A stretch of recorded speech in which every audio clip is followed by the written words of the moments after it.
As a kid, I always wanted to go to SeaWorld in Florida, but that all changed when I started watching documentaries and started hearing these terrible stories from former trainers that worked with animals in captivity. You may or may not have heard the story about Dawn Brancheau. She tragically lost her life by a killer whale named Tilly.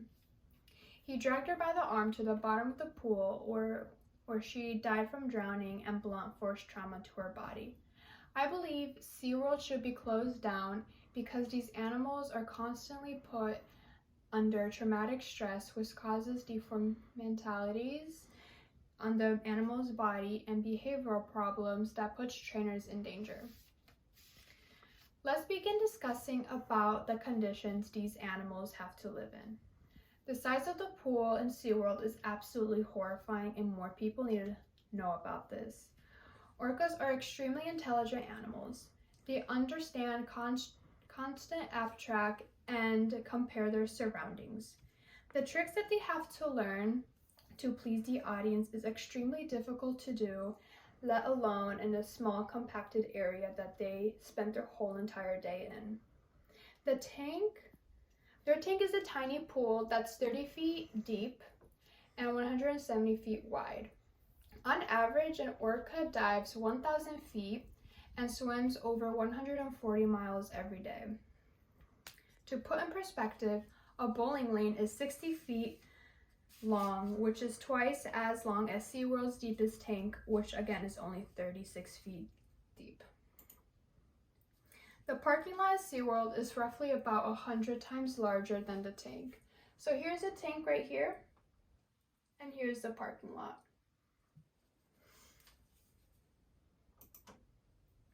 Dorsal fins are the most common deformalities in captive orcas.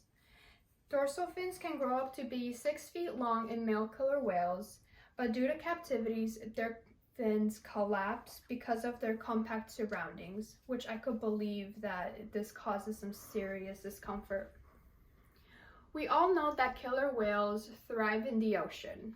They're supposed to live in seawater, but SeaWorld is more concerned about how blue and shiny their water is for the audience.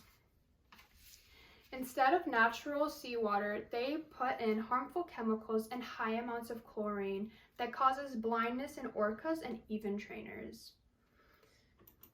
Another problem in swimming in chemical treated water is that orcas grind down their teeth and their gums. Former SeaWorld trainer John Hargrove stated in his interview with a popular social media platform that targets animal insight called the Dodo, he stated, "Chlorine overdose that was so intense it seemed to prevent the killer whales from opening their eyes, and the skin on their heads and backs started peeling off. Another trainer's eyes were burned so badly that he had to wear bandages that completely covered his eyes shut out all the light." Now that you understand the living conditions that these animals have to live in, let's talk about how these conditions can affect animals' mental state due to captivity. As stated before, orcas are extremely intelligent animals. They show emotion and they act out under abuse that could be extremely dangerous to those around them. Aggression is one of the behavioral problems that trainers have to watch out for, since orcas can strike on attack on humans, where humans happen to be most vulnerable in the water. Orcas can develop communication skills and use their carnivore instincts to dominate their surroundings. Studies found by Jerry Mooney, he wrote in his research article, "Aggression expressed by killer whales towards their trainers is a matter of grave concern. Aggressive manifestations towards trainers have included bumping, biting, grabbing, dunking, and holding trainers at the bottom of the pool, preventing them to escape." Orcas injured nearly 200 trainers around the world, but only 4 trainers were reportedly dead. The same orca that killed Dawn Brancheau, Tilly, killed 2 other trainers. Another behavioral problem is self-destruction and self-harm. Orcas will make themselves bleed by slamming onto hard, solid objects like walls and gates. These whales are just seen floating in the pools, while in the wild, they could be constantly engaged in hunting and social interactions with their kind. These behaviors are classified as mental illnesses, which causes physical decline, which often leads to early death. Kayla was the oldest captive killer whale in history that died back in 2019. According to Orlando Sentinel, Kayla died from lung disease, but she only lived for 30 years. Compared to the wild, killer whales are known to live almost up to 80 years.